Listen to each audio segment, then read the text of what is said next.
The ship entered the harbor slowly beneath the pale light of dawn.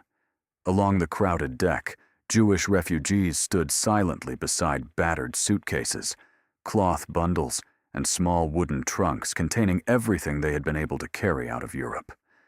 Parents held their children close, while elderly passengers searched the unfamiliar shoreline for the relatives or aid workers who had promised to meet them.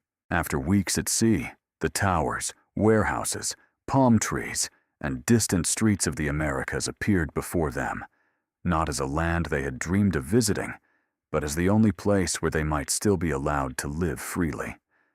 No one celebrated yet. Before reaching the pier, every passenger had to confront another inspection. Immigration officials climbed aboard, carrying lists, stamps, and folders filled with regulations. Families unfolded visas that had required months of appeals, guarantees, bribes, and anxious waiting. A missing signature or a recently changed law could still prevent someone from disembarking. The refugees watched each document pass from one official to another, knowing that the difference between acceptance and rejection might be nothing more than a mark on a piece of paper. When permission finally came, they descended the gangway cautiously. The port was filled with languages they did not understand and faces they had never seen. Some were welcomed by relatives who had crossed the Atlantic years earlier. Others were received by Jewish assistance organizations, while many stepped onto the continent without work, money, or any certainty about where they would sleep.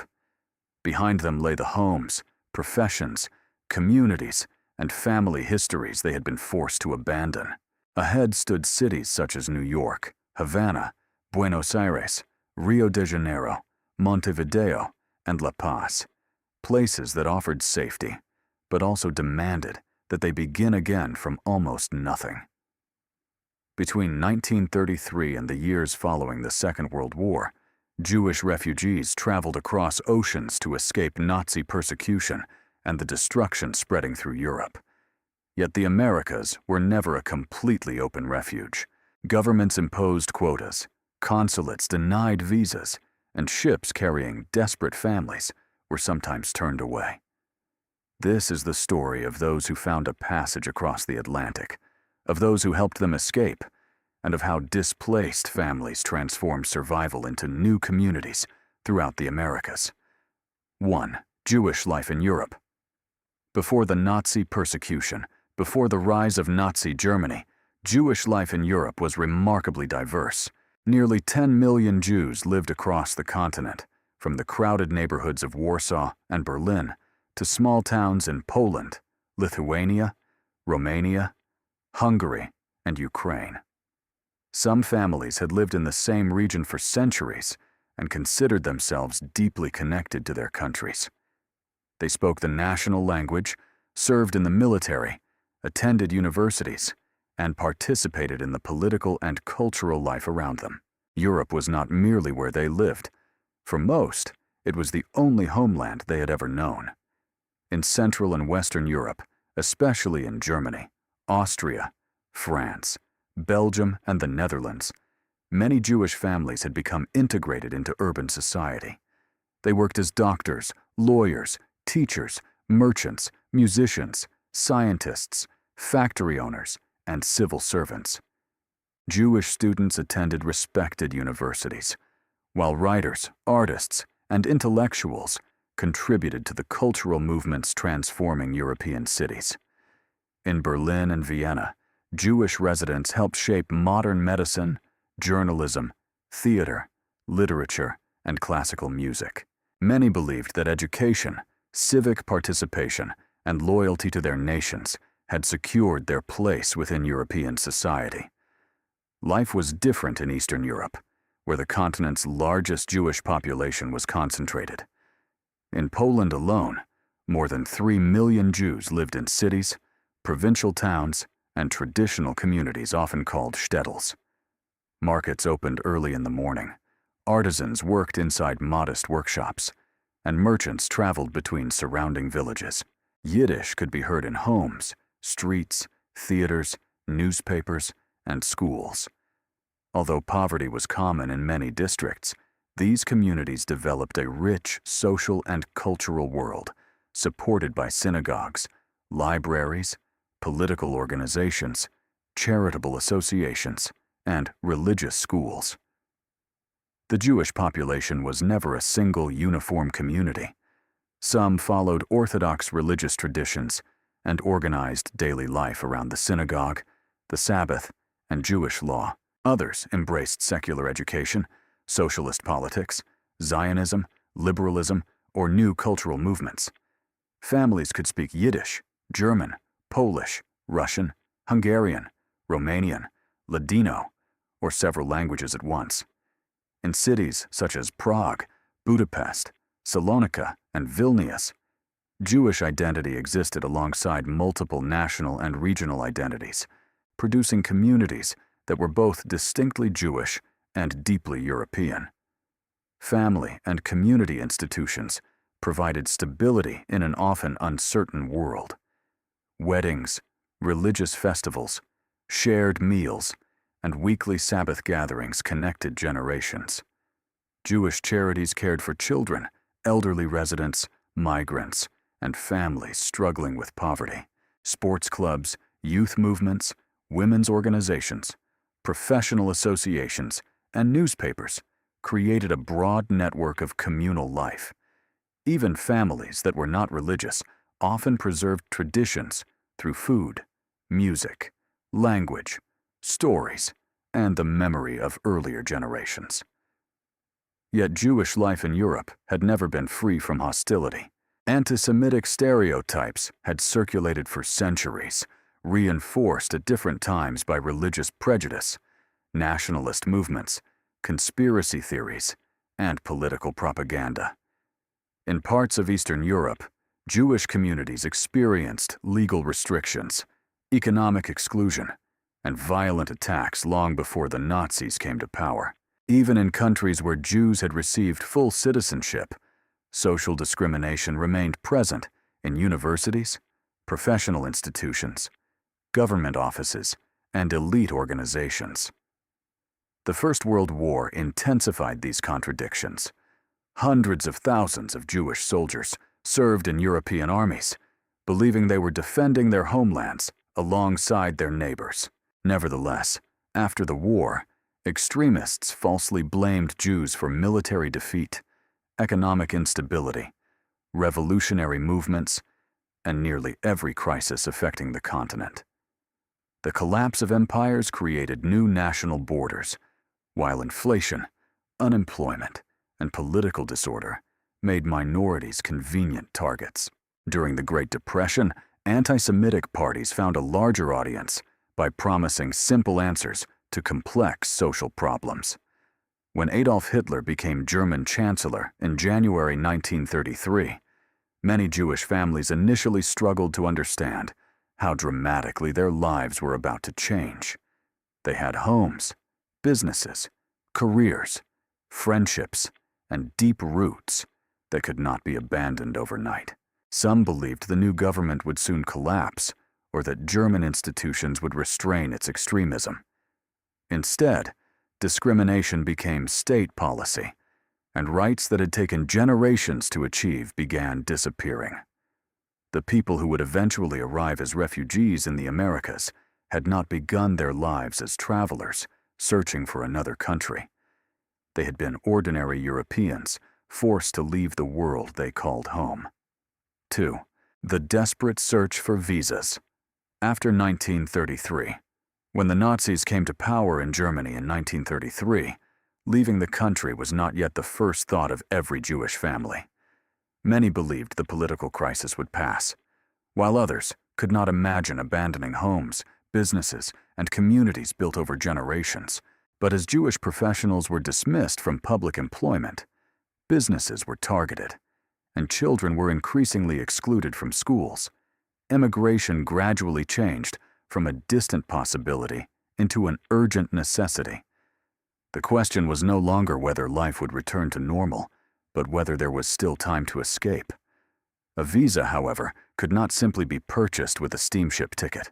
Refugees first needed valid passports, birth certificates, police records, medical examinations, tax documents, and proof that they would not become a financial burden on the country receiving them. Many governments also required sponsorship from a relative or organization abroad. Every consulate imposed different conditions, and the regulations could change without warning. A family might satisfy the requirements for one document, only to discover that another had expired while they were waiting. Across Germany, long lines appeared outside the consulates of the United States and Latin American nations. People arrived before sunrise, carrying folders filled with applications, photographs, bank statements, and letters from relatives abroad. Some registered for several destinations at once, even if they knew almost nothing about those countries. Argentina, Brazil, Cuba, Mexico, Bolivia, Uruguay, and the Dominican Republic became names associated with survival rather than geography. For many applicants, any nation willing to stamp a passport represented a possible future. The United States remained one of the most desired destinations, particularly for those who already had relatives there. Yet the American immigration system was controlled by nationality quotas established during the 1920s. Applicants born in Germany or Austria could spend years on waiting lists, while officials examined their finances, health, political history, and family connections. Even when quota spaces remained available, administrative delays and restrictive interpretations prevented many visas from being issued. By 1938, more than 100,000 Germans and Austrians, most of them Jewish, were waiting for permission to enter the United States. The crisis became even more desperate after Nazi Germany annexed Austria in March 1938. Jewish residents of Vienna suddenly faced intensified persecution and pressure to surrender their property before leaving. Foreign consulates were surrounded by thousands of applicants, but few countries were willing to expand their immigration programs. That summer, representatives from more than 30 nations met at the Evian conference in France to discuss the refugee emergency. Delegates expressed sympathy, yet almost every participating government refused to accept substantially larger numbers. Kristallnacht in November 1938 destroyed any remaining illusion that Jewish families could safely wait for political conditions to improve. Synagogues and businesses were attacked, thousands of Jewish men were arrested, and families rushed to find routes out of Germany and Austria. Parents searched for countries that might accept their children, even when entire families could not travel together. The British-sponsored Kindertransport rescued thousands of young people, but it also forced parents to make painful separations without knowing whether they would ever be reunited. Jewish aid organizations attempted to guide applicants through the maze of regulations. Volunteers translated documents, contacted overseas relatives, arranged financial guarantees, purchased tickets, and negotiated with diplomats. A small number of consular officials issued visas despite restrictive instructions from their governments, while other refugees obtained transit documents that allowed them to cross several borders before reaching an Atlantic port. Each escape depended on a fragile chain of approvals: an entry visa, transit permits, a ship reservation, and permission to leave Nazi-controlled territory. When the Second World War began in September 1939, that chain became even more difficult to complete. Borders closed, passenger routes disappeared, and neutral ports became harder to reach. Families who had spent years gathering documents sometimes discovered that their visas were no longer valid, or that the country named on the paper would not honor them. By November 1941, Nazi Germany had largely prohibited Jewish emigration from territories under its control. For those still searching for a passage to the Americas, the struggle for a stamp, a signature, or a place aboard a ship had become a race against a rapidly closing world. 3. The Americas closed their doors. From Europe, the Americas appeared vast enough to offer refuge to everyone searching for safety. The United States, Canada, Argentina, Brazil, and other nations had received millions of European immigrants during earlier generations. Jewish families therefore wrote to relatives across the Atlantic, believing that these countries would once again welcome people escaping persecution. But during the 1930s, the political atmosphere had changed. Economic crisis, nationalism, xenophobia, and anti-Semitism were transforming immigration systems into barriers that few refugees could overcome. In the United States, the Immigration Act of 1924 had created strict annual quotas based on national origin. These restrictions remained in place even after the Nazi government made its intentions increasingly clear. Applicants were required to prove that they would not depend on public assistance, a difficult condition for people whose businesses, savings, and property had been taken from them. American relatives were asked to provide financial guarantees, while consular officials closely examined every detail of an application. A minor inconsistency could lead to months of delay or complete rejection. The Great Depression made political leaders even less willing to accept newcomers. Millions of Americans were unemployed, and opponents of immigration claimed that refugees would compete for jobs or require government assistance. Others presented Jewish immigration as a threat to national security, especially after the beginning of the Second World War. These fears were often reinforced by anti-Semitic propaganda and conspiracy theories. Although humanitarian organizations demanded action, there was little political support for changing the quota system. Canada maintained an even more restrictive refugee policy. Government officials frequently used economic concerns and discriminatory attitudes to oppose Jewish immigration. Between 1933 and 1945, Canada admitted only a small number of Jewish refugees compared with the scale of the crisis in Europe.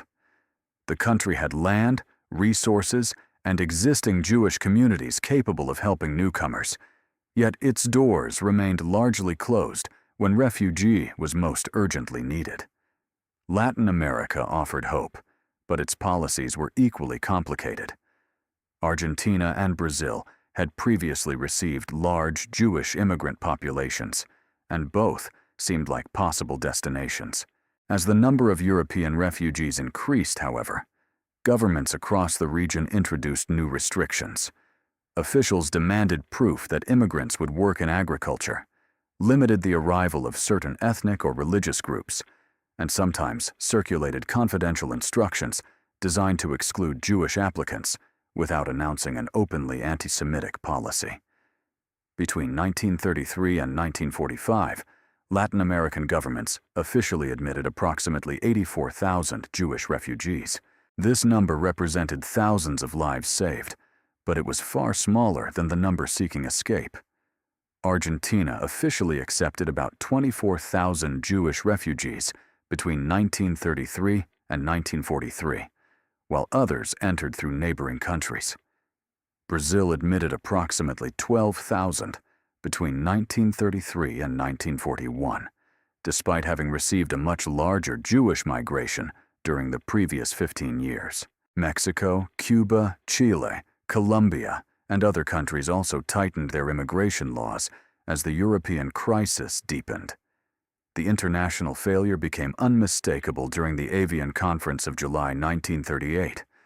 Delegates from more than 30 nations gathered in France to discuss the growing number of refugees from Germany and Austria. Representatives spoke about compassion and expressed concern, but nearly every government refused to significantly increase immigration.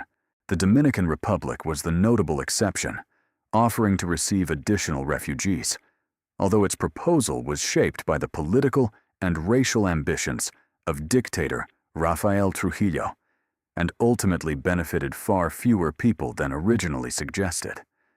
For Jewish families still trapped in Europe, these policies produced a devastating contradiction. Nazi authorities were forcing them to leave, while most of the outside world refused to let them enter.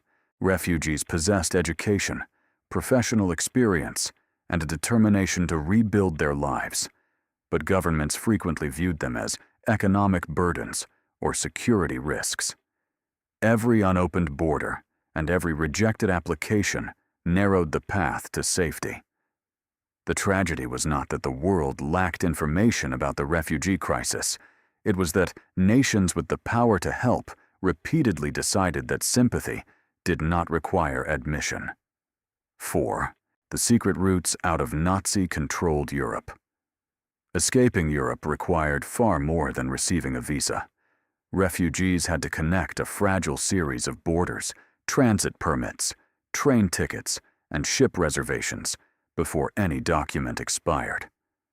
A person with permission to enter an American country could still be denied passage through the nations separating them from the coast.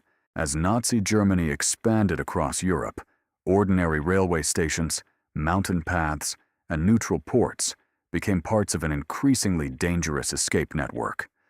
Before the war, many refugees departed through major ports such as Hamburg, Bremen, Rotterdam, Antwerp, Genoa, and Trieste. They sold furniture, businesses, jewelry, and family possessions to pay for tickets and the heavy taxes imposed on those leaving Nazi Germany. Passengers were allowed to carry only limited money and luggage. When ships finally pulled away, families watched the European coastline disappear without knowing whether they would ever see their relatives or homes again.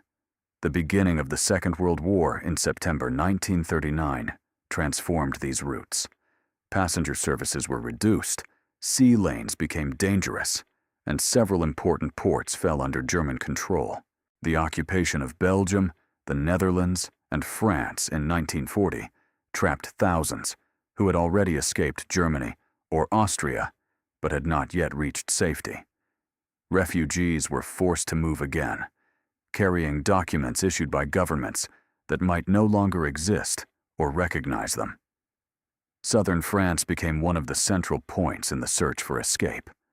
Marseille was crowded with refugees waiting for visas, transit papers, and passage aboard the few ships still sailing. Hotels, boarding houses, cafes, and aid offices filled with people checking departure lists and searching for information. Some waited for months, aware that a police inspection or a change in government policy could end their journey before it began. For those able to leave France, one important path crossed the Pyrenees into Spain. Some traveled legally by train, while others were guided across remote mountain routes after their papers were rejected. From Spain, refugees continued toward neutral Portugal. The journey was physically exhausting and filled with uncertainty, particularly for families traveling with children or elderly relatives. Even after reaching Spanish territory, they still needed permission to cross the country and enter Portugal. Lisbon became one of Europe's final gateways to the Americas. Because Portugal remained neutral, ships and aircraft continued to connect its capital with destinations across the Atlantic. The city filled with refugees from many nations, waiting in hotels and temporary shelters for their departure. The harbor represented freedom, but every day of delay brought the risk that a visa, passport, or ticket would expire. Estimates suggest that tens of thousands of Jewish refugees passed through Portugal during the crucial years of 1940 and 1941. These escapes were made possible by an international network of aid workers, diplomats, religious groups, and private citizens. Jewish organizations helped obtain documents, pay transportation costs, and provide food and accommodation. In France, the American journalist Varian Fry and his associates assisted endangered refugees in reaching Spain and Portugal. Portuguese consul Aristides de Sousa Mendes issued thousands of visas in 1940, despite restrictions from his own government, allowing Jewish and other refugees to continue towards safety. Not everyone who helped the refugees became famous, and many names were never recorded. Railway employees overlooked irregular documents. Fishermen transported families between ports. Guides led groups across borders, and strangers offered temporary shelter. Their actions could not rescue everyone, but they opened narrow passages through a continent that was steadily closing.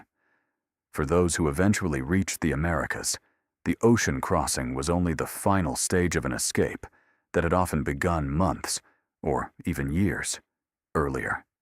5. The dangerous Atlantic crossing. Reaching Lisbon or another neutral port did not guarantee escape. Refugees still needed a confirmed ticket, valid entry and transit visas, and official permission to board. Shipping offices were surrounded by passengers seeking places on the few vessels continuing across the Atlantic. Some families waited for weeks as departure dates changed, while others arrived at the harbor only to discover that their reservation had been canceled. Until the ship left European waters, safety remained uncertain. When boarding finally began, refugees passed through one last series of inspections. Officials examined passports, baggage, medical certificates, and currency declarations. Nazi policies had already stripped many passengers of most of their property, so they carried only a few suitcases containing clothes, photographs, religious objects, and important family documents. These modest possessions represented what remained of lives that had taken generations to build. Conditions aboard varied according to the ship and the price of the ticket. Some refugees traveled aboard regular passenger liners, while others were placed on converted cargo vessels with crowded cabins and limited privacy. Families shared narrow spaces with strangers from different countries and backgrounds. Meals were simple, fresh water was carefully managed, and seasickness made the first days particularly difficult. Even so, being aboard meant that Europe was finally growing more distant. The wartime Atlantic presented dangers beyond discomfort. German submarines operated along important sea routes, and naval blockades forced ships to follow indirect courses. Neutral vessels displayed flags and identifying marks, but passengers understood that these signs could not provide complete protection. At night, lights were sometimes reduced, and conversations became quieter whenever an unfamiliar vessel or aircraft appeared on the horizon. Days at sea created a strange mixture of relief and anxiety. Children played in corridors or on the deck, while adults exchanged stories about the homes they had left behind.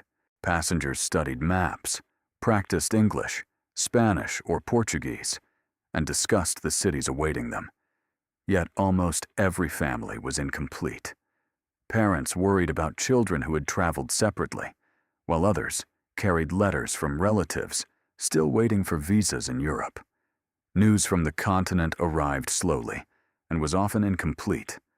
A radio announcement or message received at a port of call could change the mood of the entire ship. Refugees knew that borders were closing and that the people left behind might no longer have a route out. The ocean protected them from immediate persecution, but it also emphasized the enormous distance separating them from their former lives. Approaching the Americas brought another fear, the possibility of being refused entry. Immigration authorities could declare a visa invalid, demand additional guarantees, or order a ship to continue to another port. Passengers therefore watched the coastline with guarded hope. Even after surviving the journey, they understood that they were still dependent on officials who had the power to determine whether they could step ashore. When permission was granted, the descent down the gangway became a quiet moment of transformation. Refugees entered unfamiliar ports, carrying little wealth and facing uncertain futures. But they had crossed the barrier that so many others could not overcome. New York, Havana, Veracruz, Rio de Janeiro, Buenos Aires, Montevideo, and other cities became the first landscapes of their new lives. Behind each arrival photograph stood an invisible journey of waiting rooms, border crossings, lost possessions, and an ocean crossed without any promise of return. 6. The St. Louis, a ship rejected by Cuba and the United States. On May 13, 1939, the German passenger liner St. Louis departed from Hamburg, carrying 937 passengers, almost all of them Jewish refugees. Families stood on deck watching Germany disappear behind them, believing that their long search for safety was finally ending. Most possessed Cuban landing certificates, and many hoped to remain in Cuba only temporarily, while waiting for permission to enter the United States. The atmosphere aboard combined relief, exhaustion, and cautious optimism. The St. Louis was not a prison ship, but a modern ocean liner, and its captain, Gustav Schroeder, instructed the crew to treat the passengers with dignity. Children played on deck, religious services were organized, and passengers attended meals and social activities during the crossing. For a brief time, the routines of the voyage allowed them to imagine a normal future. Yet messages arriving from Cuba indicated that their documents might no longer be accepted. When the ship reached Havana on May 27th, the passengers could see the city, its harbor, and the lights along the coast. Friends and relatives approached in small boats, calling toward family members standing on the decks. But Cuban authorities refused to allow most of the refugees to disembark. The landing certificates they had purchased had been invalidated after a change in immigration regulations, leaving hundreds of people trapped within sight of safety. Only 28 passengers were permitted to enter Cuba. The remaining refugees waited aboard, while representatives of the American Jewish Joint Distribution Committee negotiated with the Cuban government. Officials demanded new financial guarantees and argued over the conditions for admission. Every day increased the passengers' anxiety, but no agreement was reached. Cuban President Federico Laredo Bru ultimately ordered the ship to leave the country's territorial waters. The St. Louis then sailed near the coast of Florida. Passengers sent appeals to American officials and hoped that the United States would make an emergency exception. The country, however, maintained its existing immigration quotas and required refugees to wait their turn through the normal visa process. The Coast Guard monitored the vessel, but the passengers were not allowed to land.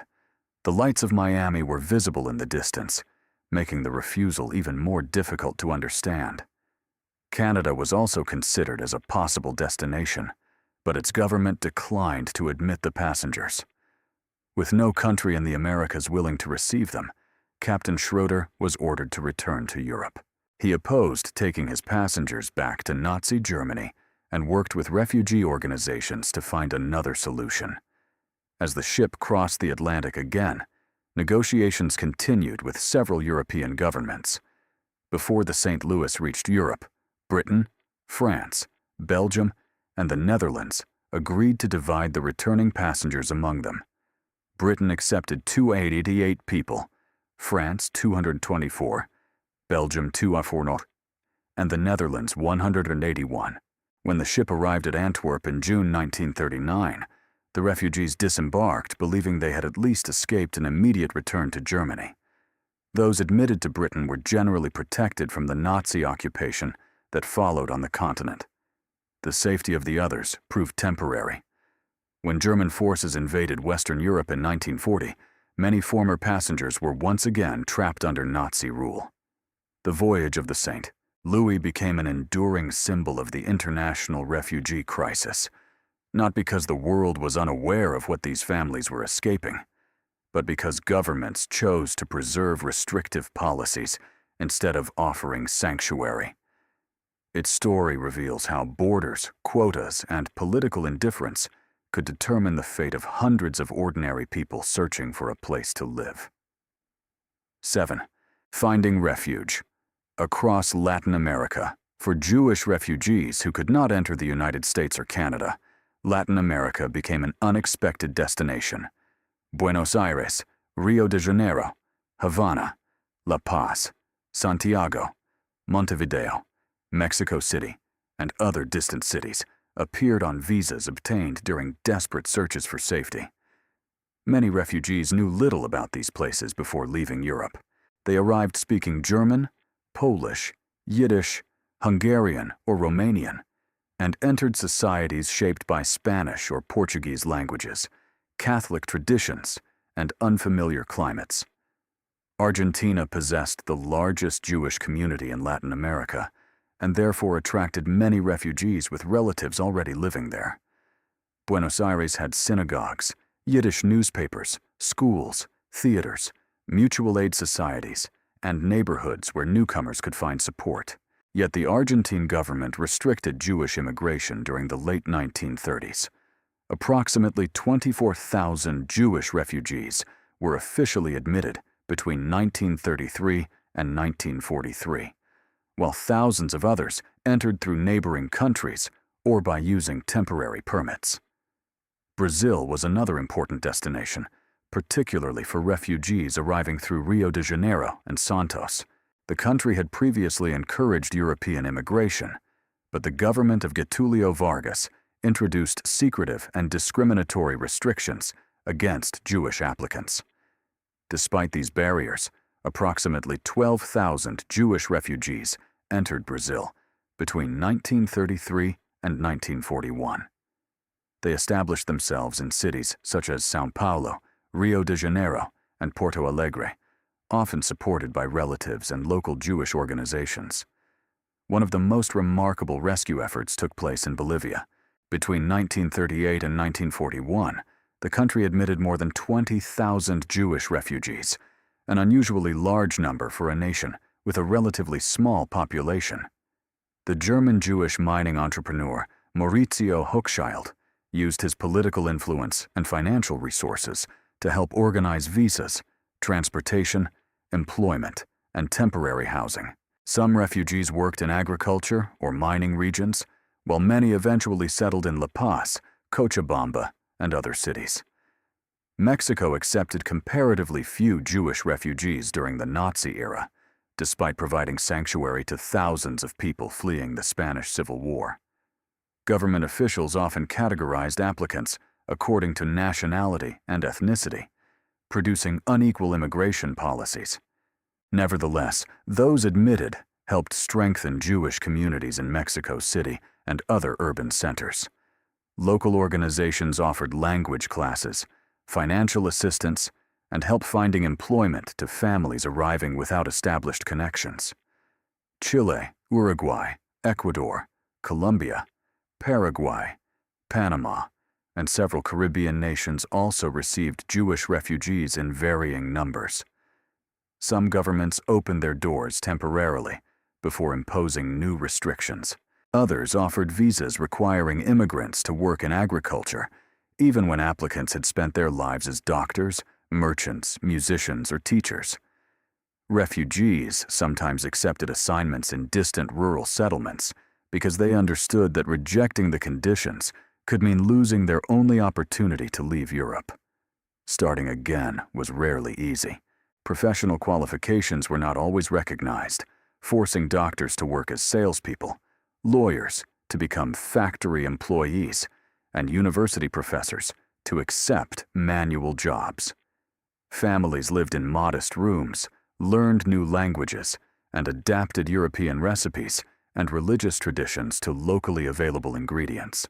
Children often learned Spanish or Portuguese more quickly than their parents and became translators during visits to schools, shops, and government offices. Between 1933 and 1945, Latin American countries officially admitted approximately 84,000 Jewish refugees. The number was far below what the region could have received, but every successful arrival represented a life removed from Nazi control. Over time, these newcomers created businesses, cultural associations, schools, newspapers, synagogues, and new families. Latin America had not offered an entirely open refuge, yet for tens of thousands of Jews, it became the continent where displacement slowly gave way to belonging. 8. Sosua, a Jewish settlement in the Dominican Republic. At the Evian Conference in July 1938, representatives of more than 30 nations discussed the growing refugee crisis without offering substantial new places of refuge. The Dominican Republic became the notable exception. Its government announced that it was prepared to receive as many as 100,000 Jewish refugees. At a moment when most countries were closing their borders, the proposal appeared to offer an extraordinary path to safety. The offer was not motivated entirely by humanitarian concern. Dominican dictator Rafael Trujillo wanted to improve his international reputation after his government's 1937 massacre of thousands of Haitians. He also believed that European settlers could bring capital, agricultural knowledge, and new industries to the country. His government promoted racial ideas that favored white European immigration, revealing the political and discriminatory calculations behind the refugee program. American Jewish organizations nevertheless recognized that the proposal could save lives. The Dominican Republic Settlement Association, known as DORSA, negotiated with Trujillo's government and helped finance the project. Land was provided near Sosua, a small and relatively isolated community on the northern coast. The plan was to transform refugees from European cities into farmers capable of supporting themselves through agriculture. The first settlers arrived in 1940. Many had previously worked as doctors, lawyers, merchants, teachers, craftsmen, and musicians, with little experience raising livestock or cultivating tropical land.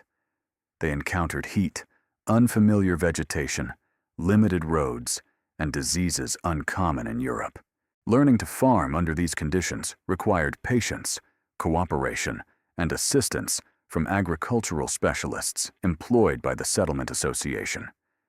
Each settler received access to land, housing, animals, tools, and training. Cooperative farming became the foundation of the community, particularly dairy production and cattle raising. Over time, the refugees developed businesses that produced milk, butter, and cheese for Dominican markets. The enterprise that became known as Productos Sosua grew from this agricultural experiment and eventually became one of the settlement's most visible economic legacies. Daily life in Sosua combined European Jewish traditions with the culture of the Caribbean. The settlers created a synagogue, school, medical services, workshops, and communal meeting spaces. They learned Spanish while sharing knowledge with Dominican workers and neighboring families. Music, religious celebrations, and community meals helped preserve memories of Europe, even as new customs and local ingredients gradually became part of their lives. The settlement never approached the proposed figure of 100,000 refugees. Wartime transportation difficulties, restrictive immigration procedures, limited funding, and the closing of escape routes prevented most European Jews from reaching the Dominican Republic. Between 1938 and 1945, the country admitted approximately 645 Jewish refugees, while the population of the Sosua colony reached a peak of about 476 residents in 1943. Dominican authorities issued thousands of additional visas, but many recipients used those documents to escape Europe without permanently settling in the country. Sosua was therefore both a limited rescue and an extraordinary exception. It could not answer the enormous refugee crisis, and its creation remained connected to the political ambitions of an authoritarian government. Yet for the families who reached its shores, the settlement provided something most nations had refused to offer: legal entry, land, work, and the possibility of a future. In a remote corner of the Caribbean, people forced from Europe transformed exile into a community whose history is still preserved today. 9. Rebuilding their lives and preserving their memories. When the Second World War ended in 1945, the Jewish refugees already living in the Americas waited desperately for information from Europe. Letters were sent to former neighbors, humanitarian organizations, displaced persons camps, and government offices.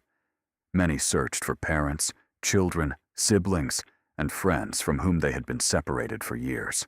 For countless families, the silence confirmed that the communities they had known before the war no longer existed. Those who had escaped now faced the difficult task of building permanent lives far from their original homes. Many had arrived, believing their exile would be temporary and that they would eventually return to Europe. The scale of the Holocaust changed that expectation. Returning often meant confronting destroyed communities, confiscated property, continued anti-Semitism, and the absence of relatives. The Americas gradually became not simply a refuge, but a new homeland After the war, additional survivors crossed the Atlantic from displaced persons camps in Germany, Austria, and Italy. Immigration restrictions remained an obstacle, but new legislation and international resettlement programs slowly opened opportunities. The United States admitted displaced persons under laws adopted beginning in 1948, while Canada and Latin American countries also received survivors. Between 1947 and 1953, more than 20,000 Jewish displaced persons immigrated to Latin America. Newcomers frequently began with little money and limited knowledge of the local language. Professional diplomas earned in Europe were not always recognized, forcing people to learn new occupations. Refugees opened bakeries, clothing workshops, bookstores, furniture businesses, small factories, and neighborhood shops. Others returned to medicine, engineering, music, education, and academic life after completing new examinations. Economic stability was built gradually through family labor and mutual assistance. Existing Jewish communities played an essential role in this process. Synagogues, charities, and immigrant associations helped families find housing, employment, medical care, and schools. In cities such as New York, Montreal, Buenos Aires, São Paulo, Mexico City, and Montevideo, refugees met people who shared their religious traditions or spoke familiar European languages. These networks created a bridge between the world they had lost and the society they were learning to navigate. The refugees also transformed the cultural life of their new countries. Writers, musicians, scientists, teachers, filmmakers, artists, and entrepreneurs brought knowledge developed in European institutions. Yiddish and German newspapers documented the experiences of newcomers, while theaters, libraries, and schools preserved traditions that had been nearly erased in Europe. Jewish cuisine adapted to local ingredients, and religious festivals acquired elements of American, Caribbean, and Latin American culture. For many years, some survivors rarely spoke publicly about what had happened. They concentrated on working, raising children, and creating a sense of normality. As later generations began asking questions, personal memories were recorded in interviews, memoirs, family archives, museums, and educational projects. Children and grandchildren inherited photographs, letters, passports, and ship tickets. Ordinary objects that became evidence of journeys across borders and oceans. Today, the communities created by these refugees remain part of the history of the Americas. Their story is not only about escape from Nazi persecution, but also about endurance, adaptation, and the reconstruction of identity. Every synagogue founded, business opened, language preserved, and family rebuilt represented a refusal to let persecution determine the final meaning of their lives. Their journeys also leave a lasting warning. When people are forced to flee, the decisions made at borders can shape human history for generations.